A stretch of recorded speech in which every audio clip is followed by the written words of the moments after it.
pickpocket. Pickpocket. Pickpocket scrubbing soap.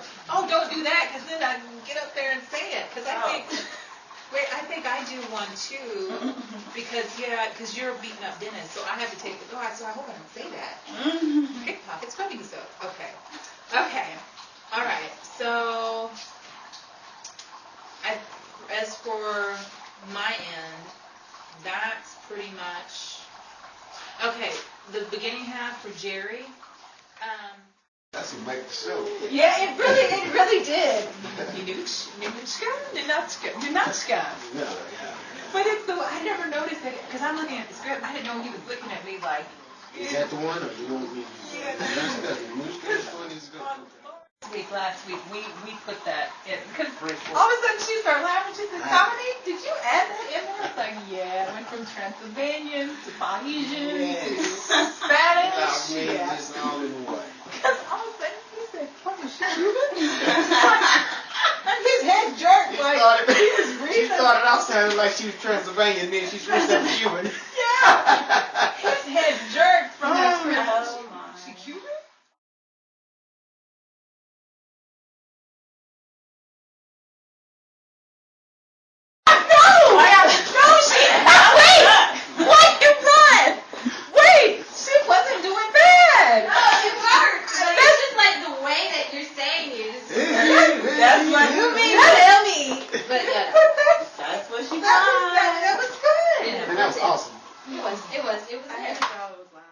Speak up a little bit. We can hear you. The cameraman has to hear you too. Now he's trying to be funny, but it really, I feel like I'm cackling because I'm so loud. But since he's all over the place, we do need to project a little bit more. Okay. Alright, so Dennis, you mean to stand there and tell me you need some dough to make up the other end of asking for $3,000? That's right. You want me to put you $3,000? Yes. You mean you have ready? Really? She's not getting mad. And I'm here. It was something in my throat. I'm just coughing. I can hear it a couple more times. I don't need to hear anything. If you say, I'm if still you need to tell me, I'm gonna have to go like this, right? Can you do James Cagney? No. No. Wait. Sound like you hate it though. Yeah. No, I'm just. I want to see if people are nervous. Really? Getting ready in the poison?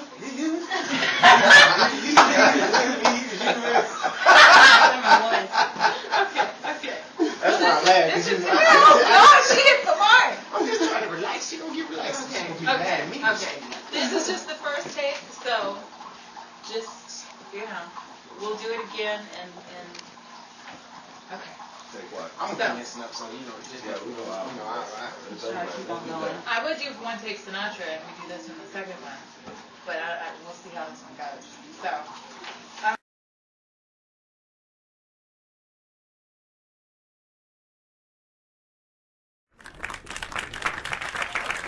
Hello and good evening, folks. Welcome to the Day in the Life starring Henry London, Betty Gray, the zany Dennis Hagen, and wife Rachel Hagen. And until they fire me or I get that job at Paramount that I've been opting for, I'm your host, Jerry Morton. Tonight we bring you a day in the life of Hollywood 1940's. We remember a time when Rita Hayworth kissed James Cagney speechless in The Strawberry Blonde, danced with Fred Astaire in You Were Never Lovelier, and You'll Never Get Rich. We remember when she became the lady from Shanghai with Orson Welles, a cover girl with Gene Kelly, and put the blame on me. Phew, all in a decade. She put the load in its flow with her likeness, was placed on the nuclear bomb tested after World War II. We remember the long-running Broadway hit Arsenic and Old Lace, when two old ladies found a rather eccentric hobby, came to life in theaters starring Cary Grant as an understandably over-the-top Mortimer Brewster. And Raymond Massey reminded us that he could play more than just Abraham Lincoln. During the 40s, we were introduced to Carmen Miranda as she became a hit sensation with her colorful hats, platform shoes, glittery jewels, and unmistakably tongue-twisting dialogue. as she gave us the South American way. After taking trips to the Latin oasis, we walked with royalty as Mickey Rooney and Betty Davis were crowned as kings and queens of Hollywood in 1940. Woohoo! He must have gotten another kiss from Lana Turner. Thank you, Andy Hardy. So now, as always, on behalf of the cast, and we invite you to sit back and enjoy yourselves as you allow us to entertain you. And now here he is, folks, Henry London. Good evening, folks out there listening at your homes. Good evening to all who were brave enough to join us here tonight. Now, before we get underway with tonight's scheduled program, I'd like to take a moment to speak to our good friend, Jerry Morgan. Hey, Jerry. Yes, Henry. Did I hear you put in for a position? Yes, Henry, I have. I didn't know you were interested in acting, Jerry. Why didn't you ever say something before? Well, you see, I came from a long line of thespians in the theater. Is that so? Oh, quite. As a matter of fact, my great-grandmother received an unprecedented 6-minute standing ovation back in the early 1800s with her portrayal as Lady Macbeth in Shakespeare's Macbeth. Is that so?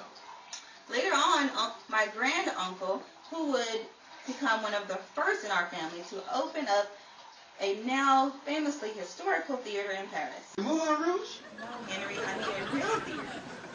Something you can feel running through you as you look upon the beauty of the arts. Gentlemen, if you're thinking what I'm thinking, I believe I should leave that one alone. This leads to my father entering the motion picture business as one of the first group of writers for Paramount Studios. Really, Jerry? I didn't know that. That seems all very fascinating. I find myself not only a product of the theater and the motion picture business, I've become more or less called by it. I have come to love the smell of the face paint in the air, the feel of the bright lights on the skin going to a scene, and the way you get butterflies inside yourself before you go to perform. Well, Jerry, it seems you've really been touched. What part are you putting up for? A cue card carrier. Carrier? Yes, well, you sure are touched by something. On that note, ladies and gentlemen, we move on with our program with an update with Hollywoodland's most talented actress and most prized possession, Betty Gray.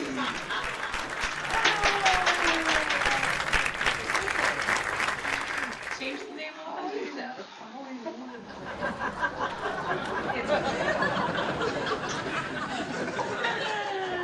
Hello, Henry. Hey, hello, Betty. I'm glad you came to join us tonight. I'm afraid I can't stay, Henry. Oh, why not, Betty? Well, I'll be back later in the program, but right now I have to go see Mary about Jack. Jack, Betty? What happened? Well, you didn't hear? He was robbed. Robbed?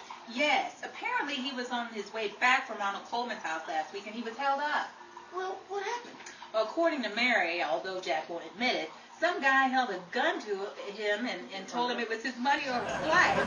And, well, you know where that led him. Oh, poor Jack. Passed away, did he? No. He told him he was thinking it over, and while he was thinking, the guy snatched Jack's Oscar. Oscar? I didn't know Jack won an Oscar. The horn blows at midnight? He did. That's what he was borrowing from Ronald Coleman. Yeah, I heard Jack borrowed from Ronald Coleman quite frequently. I know. Mary had to work last week, so Jack asked to borrow his wife. What? To go to the Palladium. Oh, well, yes, I see. Well, so long, Betty. So long, Henry. Poor Jack. Well, poor isn't actually the word to describe him. Cheap Jack. So much for sharing and sharing alike. Speaking of stealing, sharing other people's things, I haven't seen Dennis around lately. I wonder if that's Dennis. Well, I wonder what Dennis is up to. Oh, goodness. Speak of the dentist. I've got a little deal going on with Bing Crosby, and if you could put me a little cash, it'll just be enough to make up for the other end of the deal. What's the money for? A contract? No, a horse. Leave it to Bing. He must be doing some spring cleaning around the house. Well, Dennis, how much is Bing asking for? Oh, just $3,000. That's quite a bit of money, Dennis. So how much do you need to put on your end? $3,000. Dennis, you mean to stand there and tell me you need some dough to put on the other end of the deal that you asking for $3,000? That's right. And you want me to put the other $3,000? Yes. You mean you have nothing to put on it? You got the skin, Dad. You dirty rat. It's like I always say, share and share alike. Share? Dennis, when you're concerned, stealing sounds more like it. Still, I have I never stole anything in my life. Dennis, here are your pants with the deep pockets. Phil just sent them over from the cleaners. Oh, and here, he found this pocket watch. It's engraved to Aunt Martha, all our love, Eddie Hamilton, 1927. Thanks, man. What's this about me stealing? Are you calling me a dishonest? No, I'm calling you a pickpocket, charlatan, peddler, petty pincher, schemer, swindler, impractical, and a thief. But no, Dennis, I'm not calling you dishonest. Well, good. Now, that's just settled. Let's look, Jerry. Will you loan me the money or what? Out, Dennis, out. Tired of scrubbing the dishes, using tuckered out elbow grease, wasting away your energy scrubbing out the stains? No need wrestling with your brush or fighting with your dishes. Let Pink Pocket Scrubbing Soap do the job for you. Save your vitality for your afternoon book or that evening stroll as Pink Pocket Scrubbing Soap lathers away your stains and cleans away your dishes. Don't scrub away your mess. Let Pink Pop Soap. Hang in there, Jerry. Let Pink Pop Foamy Scrubbing Soap do the scrubbing for you. And now we go across town as we find Henry reading a magazine, waiting in the doctor's office. Ladies and gentlemen, you will forgive us as I portray a male doctor who's got a lot going on in the back in the audience. This being radio, in fact, just close your eyes and look upon me as a temporary Mel Blanc. In short, we couldn't afford anyone else on the payroll. You can barely afford it.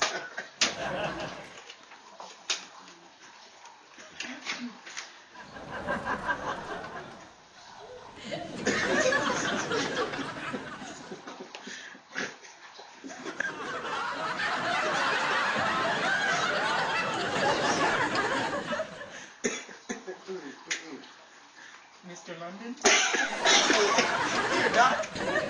you may come into my office now. Doc Livingston, I presume. Yes, well, where do I sit, Doc? Just sit on the table, please, Mr. London. Oh, all right. What do you need me to do? Just remove your coat. Let's see if we can find out what's the matter with you.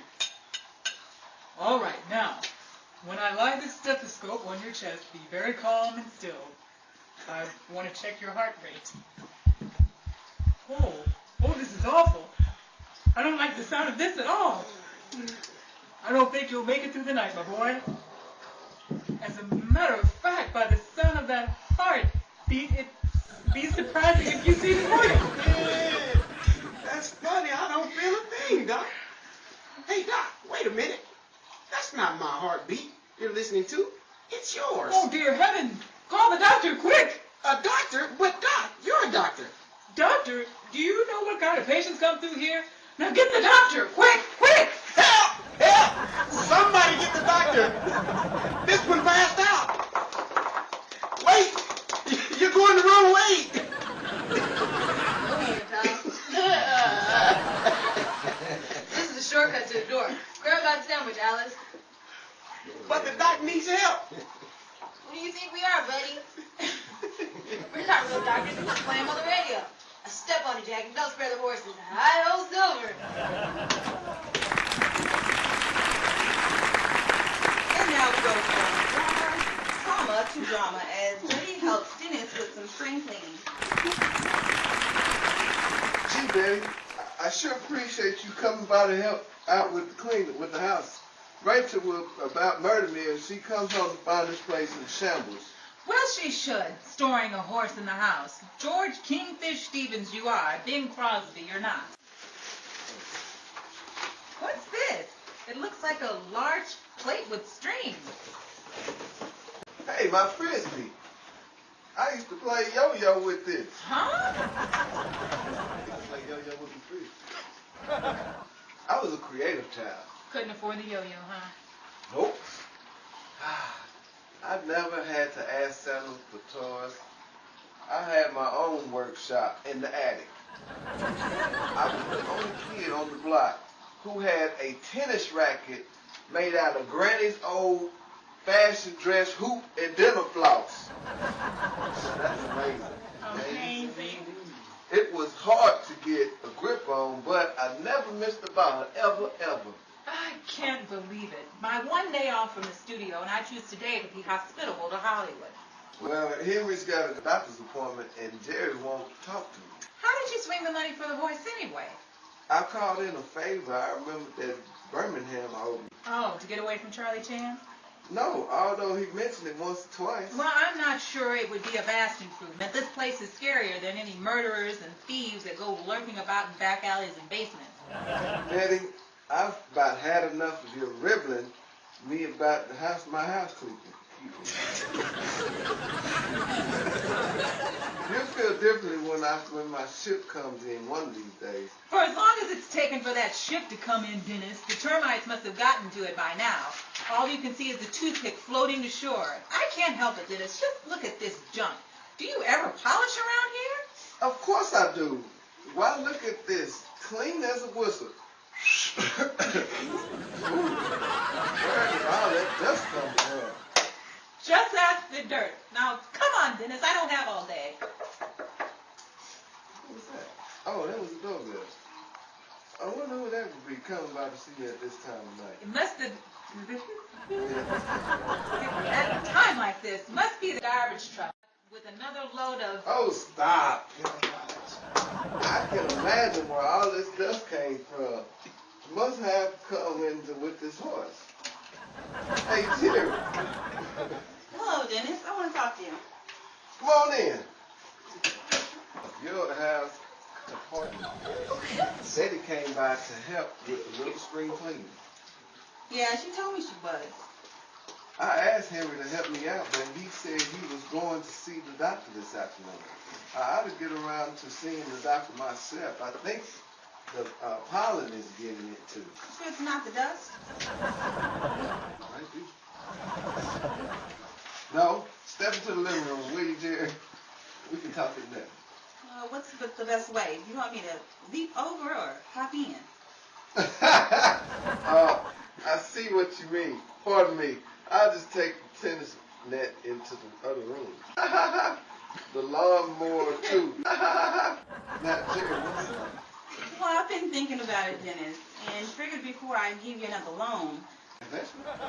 Yeah. Well, I figured we better bridge the gap between us. Does that sound fair to you? I don't care, as long as we can walk across it. That's what I mean, Dennis. To bridge the gap between us means to come to a sort of agreement or understanding between us. Oh, does it? Jerry, I don't know if this gap can be filled. Hiya, Jerry. Hey, Betty. I just came by to talk to Dennis about loaning him the money for the Crosby deal. The Crosby deal? Didn't Dennis tell you? He's already borrowed the money from Birmingham. The dust, Betty, the dust. Wait a minute, Betty. Do you mean to say that Dennis has already given the money for the horses? I don't know. Go down and ask the stallion in the basement. I'm through. Goodbye, Dennis. And the next time you need help house cleaning, be sure to ask a used car salesman. I'm sure they're a lot better at lying than I am. Wait a minute, Everybody, wait a minute. wait a minute, Betty. And if you break anything around here, Dennis, be sure it's your next. So long, gang. Hold up, Betty. I'll go with you. Jerry, wait. I was just joking. I was going to go tell you all about it. Pardon me, folks. I hope you don't mind if I take care of Jerry's place while she takes care of Dennis. Now, ladies and gentlemen, I think this is the perfect time to bring to you a word from our sponsor. With the ease of a breeze, just a pinch of a squeeze, use Pink Pop scrubbing soap for all your dishwashing needs. No mess, just less scrubbing when Pink Pop is bubbling. Scrub away your sauces, mousse, or gravy. Pink Pop scrubs the dishes of the Navy. So on your next trip to the market, be sure your cart parks it in front of your kitchen supply aisle for Pink Pop scrubbing soap to wash away your dishes in style.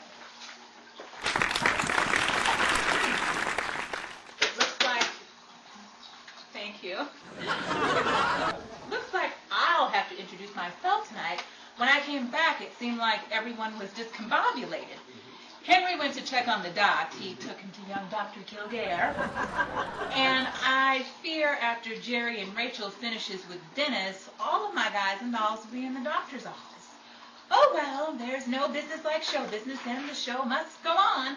So tonight, as we remember a time that was and is the era of the 1940s, we bring to you a day in the life of Hollywood's 1940s trivia and news. And as always, I'm Betty Gray. Newsflash! Motion picture actress Greta Garbo leaves picture business with her last film, Two-Faced Woman, co-starring her leading man from 1939's Nanachka, Melvin Douglas. Garbo, known for her tragic dramas in the silent era with films such as Love, Mata Hari, The Temptress, and Flesh and the Devil, to her talkie debut in 1930 in the film Anna Christie, when she utters her first line, "Give me a whiskey, ginger ale on the side, and don't be stingy, baby." This just in.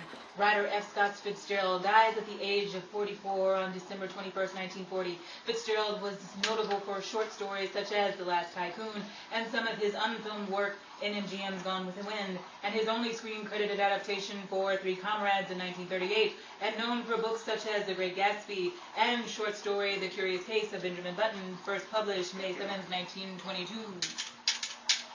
In addition to being the champion heavyweight boxer in sports history and becoming the first boxer to defeat 6 heavyweight champions, Joe Louis, nicknamed Brown Bomber, makes cameo appearances in several Hollywood films such as This Is the Army in 1943 and played himself in The Fight Never Ends in 1949 with actress Ruby Dee. Louis would go on to retire with a 69-3 bottom record.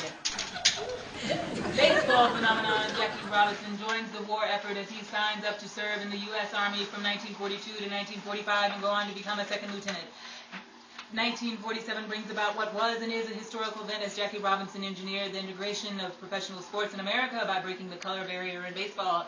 In his 10-year career, he overcame numerous obstacles to become one of baseball's greatest players, and his talents helped lead the Brooklyn Dodgers to a 6th pennant and 1 World Series championship, and would later be inducted into the National Baseball Hall of Fame in 1962 during his first year of eligibility. Upon retirement from baseball, Jackie fought tirelessly to improve the quality of life not only for Black Americans, but for the human race as a whole. Jackie would go on to become the first Black vice president of a major American corporation. This has been Newsflash with Hollywood 1940s with your host and tired out, Betty Gray. Until next time, stay informed. Take it away, Henry. Glad you're back yet. Woo! How did it go with Rachel and Dennis? Did she find out about the horse? Well, I don't know for sure, but I'll put it to you this way. If I said to you what she said to him from what he said to me, we wouldn't have anything to say to each other. Oh, I see. How about Dennis? I'd rather not talk about it. How about you? How did it go at the doctor's? I'd rather not talk about it. Well, I guess we don't have anything to say. Well, This must be the place. What deed? The deed. That deed? In debt. No doubt. Well, who's in? Which end? That in? That end. Who's in? Your end. My in. The end. Oh, that's news. Bad news? No news. Good news. That's it. It's set. No catch? Your bet. I bet. No money. In debt. No doubt. Another round. You pay? On time. About time. One line. That's fine. Good night. On behalf of our cast, Henry London, Betty Gray, Dennis Hagen, Rachel Hagen, and yours truly, we say so long, folks. Good night, everybody.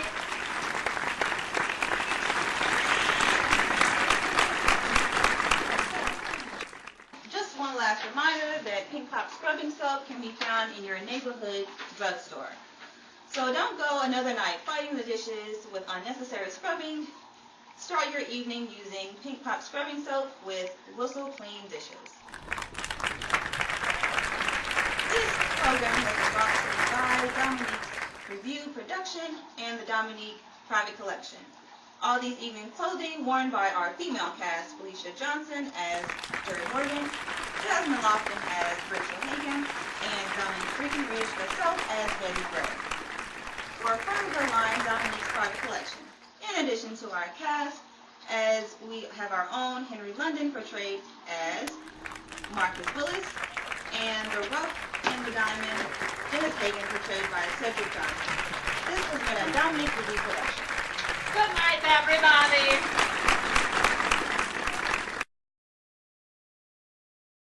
You dirty rat.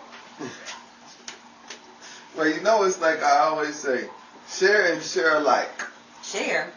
Dennis, where you concerned, stealing sounds more like it. Still,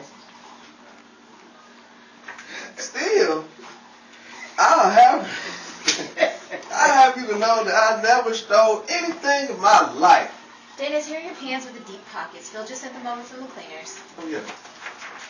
Oh, and here, he said this was, he found this pocket watch. It's engraved to Aunt Martha with all our love, Eddie Hamilton, 1972. Thanks, Rachel. 72. Who you got there yet? Oh, it must be some platform. Some future shoes.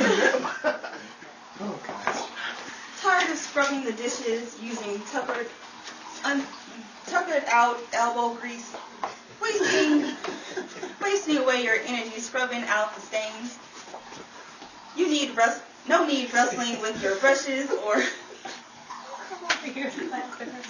no need wrestling with your brush or fighting with your dishes. Let Pink Pop Scrubbing Soap do the job for you. Save your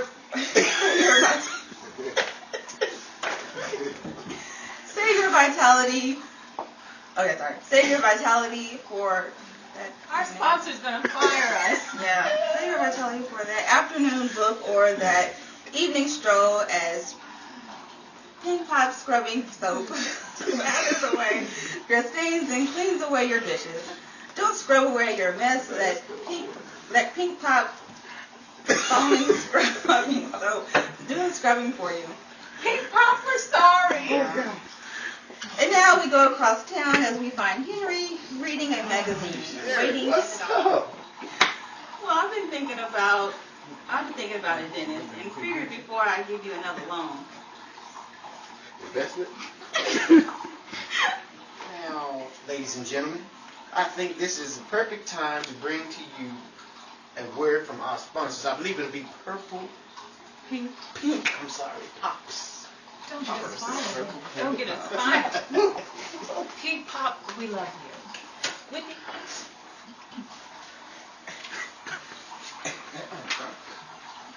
Mr. London, Here, Doc.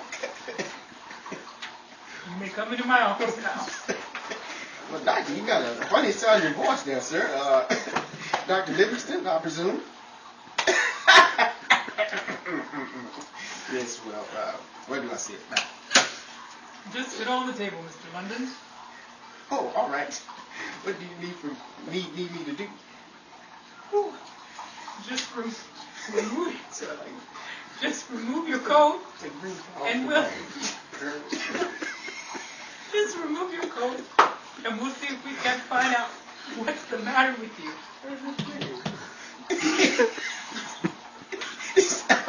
You sound like the frog on chapter 13. Kermit the Frog. I'm sorry. Hold yourself. Help! Somebody get a doctor. This one passed out. Wait! You're going the wrong way. No, we ain't, pal. There's a short. Just cut. Another doctor in Is there a doctor in the house? No, we ain't, pal. This is the shortcut to the door. Grab my sandwich, Alice. But the doctor needs help. Who do you think we're ready? Who we are, buddy? Doc Gordon too, so I'm about to say. Who do you think we are? Chun.